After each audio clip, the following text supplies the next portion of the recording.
El retrato oval. Edgar Allan Poe.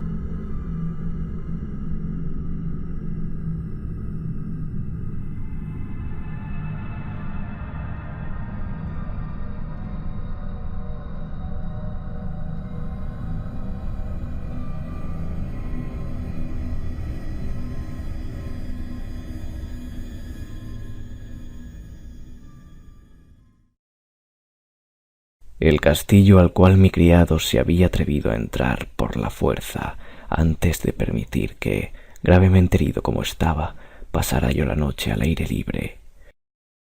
Era una de esas construcciones en las que se mezclan la lobreguez y la grandeza, y que durante largo tiempo se han alzado cejijuntas en los Apeninos, tan ciertas en la realidad como en la imaginación de Miss Radcliffe. Según toda apariencia, el castillo había sido recién abandonado, aunque temporalmente. Nos instalamos en uno de los aposentos más pequeños y menos suntuosos. Hallábase en una apartada torre del edificio. Sus decoraciones eran ricas pero ajadas y viejas. Colgaban tapices de las paredes que engalanaban cantidad y variedad de trofeos heráldicos, así como un número insólitamente grande de vivaces pinturas modernas en marcos con arabescos de oro.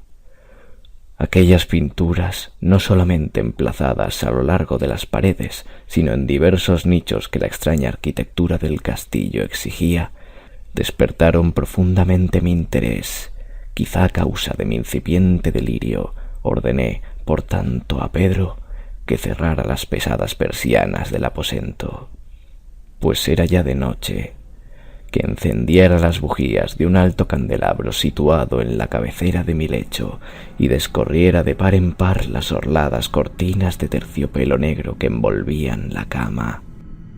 Al hacerlo así deseaba entregarme, si no al sueño, por lo menos a la alterada contemplación de las pinturas y al examen de un pequeño volumen que había encontrado sobre la almohada y que contenía la descripción y la crítica de aquellas.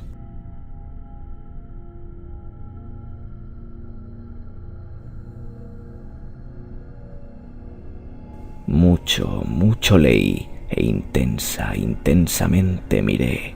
Rápidas y brillantes volaron las horas hasta llegar la profunda medianoche. La posición del candelabro me molestaba, pero para no incomodar a mi amodorrado sirviente, alargué con dificultad la mano y la coloqué de manera que su luz cayera directamente sobre el libro. El cambio, empero, produjo un efecto por completo inesperado. Los rayos de las numerosas bujías, pues eran muchas, cayeron en un nicho del aposento que en una de las columnas del lecho había mantenido hasta ese momento en la más profunda sombra. Pude ver así, vívidamente, una pintura que me había pasado inadvertida. Era el retrato de una joven que empezaba ya a ser mujer. Miré presurosamente su retrato y cerré los ojos. Al principio no alcancé a comprender por qué lo había hecho, pero mientras mis párpados continuaban cerrados, cruzó por mi mente la razón de mi conducta.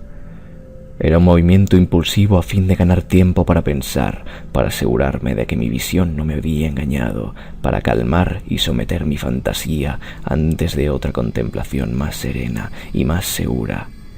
Instantes después, volví a mirar fijamente la pintura.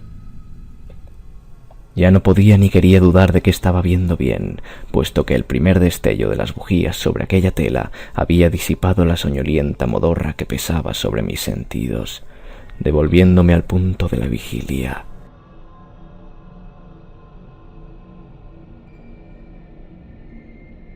Como ya he dicho, el retrato representaba a una mujer joven, solo abarcaba la cabeza y los hombros, pintados de la manera que técnicamente se denomina vignette, y que se parecía mucho al estilo de las cabezas de Sully. Los brazos, el seno y hasta los extremos del radiante cabello se mezclaban imperceptiblemente en la vaga pero profunda sombra que formaba el fondo del retrato.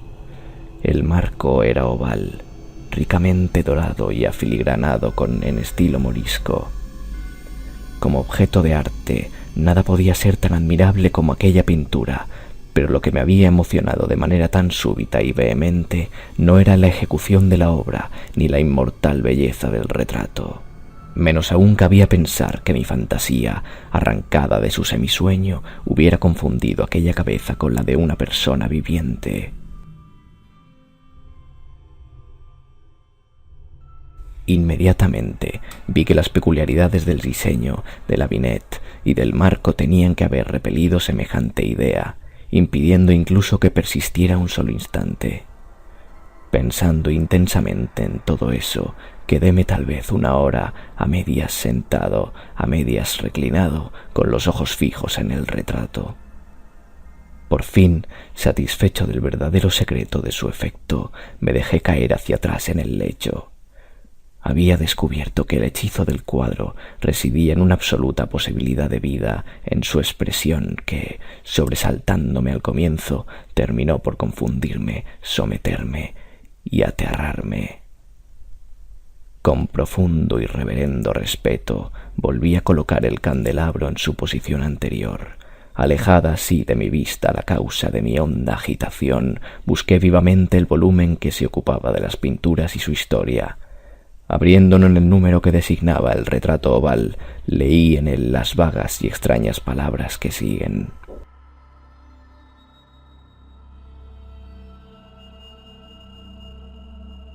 Era una virgen de singular hermosura y tan encantadora como alegre, aciaga la hora en que vio y la amó y desposó al pintor. Él, apasionado, estudioso, austero, tenía ya una prometida con el arte. Ella, una virgen que sin igual hermosura y tan encantadora como alegre, toda luz y sonrisas, y traviesa como un cervatillo, amándolo y mimándolo, y odiando tan solo el arte que era su rival, temiendo tan solo la paleta, los pinceles y los restantes enojos instrumentos que la privaban de la contemplación de su amante. Así, para la dama, cosa terrible fue oírle hablar al pintor de su deseo de retratarla, pero era humilde y obediente, y durante muchas semanas posó dócilmente en el oscuro y elevado aposento de la torre, donde sólo desde lo alto caía la luz sobre la pálida tela. Mas él, el pintor, gloriábase de su trabajo que avanzaba hora a hora y día a día, y era un hombre apasionado, violento y taciturno, que se perdía en sus ensueños, tanto que no quería ver cómo esa luz que entraba, lívida, en la torre solitaria, marchitaba la salud y la vivacidad de su esposa, que se consumía a la vista de todos salvo de la suya. Mas ella seguía sonriendo sin exhalar queja alguna, pues veía que el pintor, cuya nombradía era alta, trabajaba con un placer fervoso y ardiente, bregando noche y día para pintar a aquella que tanto le amaba y que sin embargo seguía cada vez más desanimada y débil. Y en verdad, algunos que contemplaban el retrato hablaban en voz baja de su parecido como de una asombrosa maravilla y de una prueba tanto de la excelencia del artista como de su profundo amor por aquella a quien representaba de manera tan insuperable. Pero a la larga, a medida que el trabajo se acercaba a su conclusión, nadie fue admitido ya en la torre, pues el pintor habíase exaltado con el ardor de su trabajo y apenas si apartaba los ojos de la tela, ni siquiera para mirar el rostro de su esposa. Y no quería ver que los tintes que esparcía en la tela eran extraídos de las mejillas de aquella mujer sentada a su lado.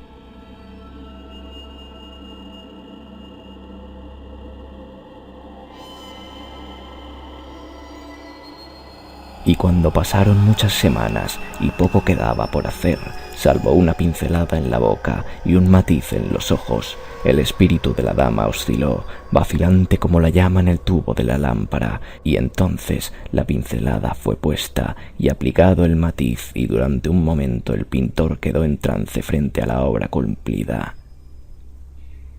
Pero cuando estaba mirándola, púsose pálido y tembló mientras gritaba: «Ciertamente esta es la vida misma», y volvióse de improviso para mirar a su amada. estaba muerta. El retrato oval. Edgar Allan Poe.